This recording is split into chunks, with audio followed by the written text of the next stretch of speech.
होली की आत्मा।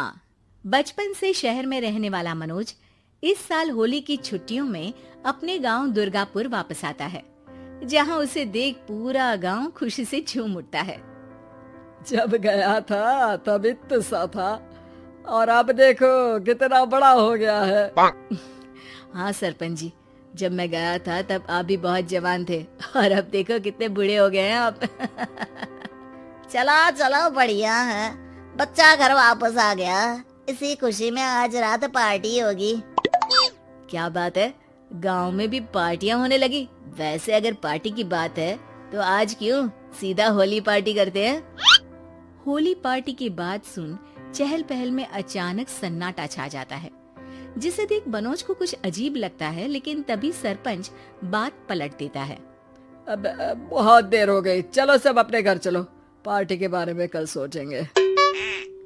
मनोज भी मम्मी पापा के साथ घर आ जाता है, पर होली पार्टी और उस पर पूरे गांव की खामोशी वाली बात अभी तक उसके जहन से निकलती नहीं।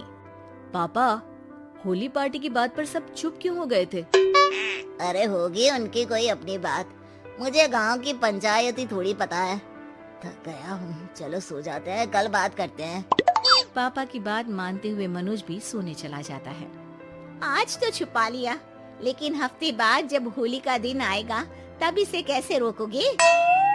अगली सुबह सूरज के साथ ही मनोज भी गांव घूमने निकल जाता है, जिस पर रास्ते में उसे अपनी ही उम्र के कुछ लड़के भी मिलते हैं, जिनसे दोस्ती कर अब वो उनके साथ घूमने लगता है।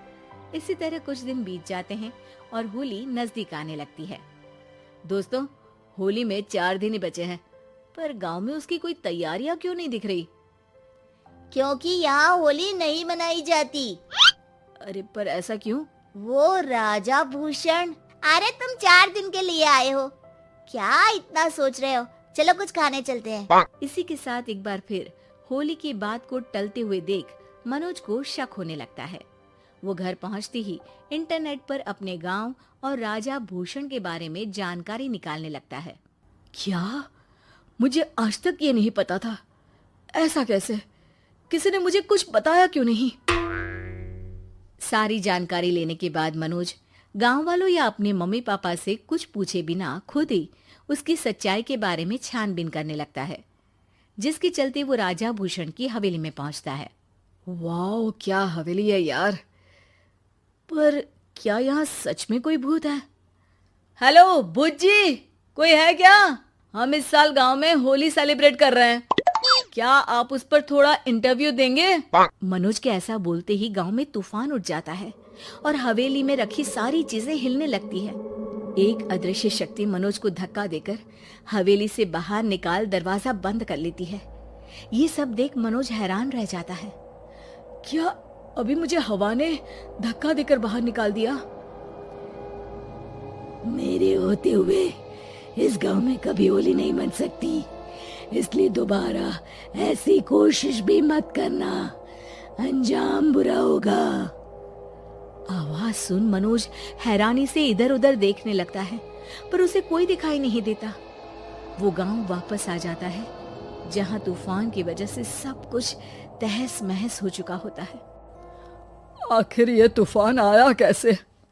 ना ऐसा कोई मौसम था और ना ही हमने होली का त्योहार मनाने की बात की थी। सरपंच की बात पर कोई रिएक्शन दिए बिना मनोज चुपचाप अपने घर चला जाता है। इस तरह देखते ही देखते होली का दिन भी आ जाता है और मनोज रंग लेकर गांव में निकल जाता है, लेकिन गांव पूरी तरह खाली होता है। अरे त्योहार का दिन है, धूमधाम की जगह मातम क्यों मनाया हुआ है? मनोज की आवाज सुन सब अपने घर की खिड़कियां खोल के घर के अंदर से ही उसे वापस जाने के लिए कहने लगते हैं, पर वो किसी की नहीं सुनता। तुझे पहले भी समझाया था, अगर होली खेलने की कोशिश भी की तो अच्छा नहीं होगा। अरे बात मान लो बेटा, तुम्हें सच नहीं पता। मुझे सब पता है। सालों पहले इस राजा ने एक अंधविश्वास फैलाया और आप लोग आज तक उसे मानते आ रहे हो। अरे बेटा, जब तुम पैदा भी नहीं हुए थे उससे भी बहुत पहले से इस गांव पर होली का श्राप है। अगर गांव में होली का त्योहार मनाया जाता है तो प्रलय आना पक्की बात होती है। राजा भूषण इस सब में नहीं मानते थे और त्योहार मनाने लगे, जिसके चलते होली वाले ही दिन पहले उनके बेटे की और फिर उनकी मृत्यु हो गई। तभी से गांव की रक्षा के लिए उनकी आत्मा उस हवेली में रह रही है। सबकी बातें सुन मनोज उलझन में पड़ जाता है। सोचना भी मत मनोज, अगर तुमने इस परंपरा को तोड़ने की कोशिश भी की तो उसका परिणाम इस गांव और गांव के लोगों के लिए अच्छा नहीं होगा। मुझे भी यकीन नहीं हो रहा कि आप लोग एक बेतुकी बात को मानकर सालों से रंगों के त्योहार को मातम की तरह मनाते आ रहे हो। मनोज किसी की कोई बात ना मानते हुए पूरे गांव में रंग बिखेर देता है, जिसके तुरंत बाद वहां तूफान के साथ बिजलियां गरजने लगती है।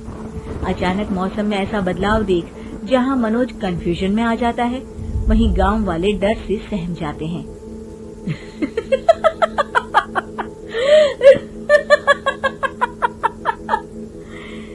इस लड़के ने हमारे जैसे सिर्फ अपने स्वार्थ के लिए नहीं बल्कि पूरे गांव की खुशियों के लिए यहाँ होली मनाई है, जिस वजह से अब इस गांव पर होली का श्राप टूटता है।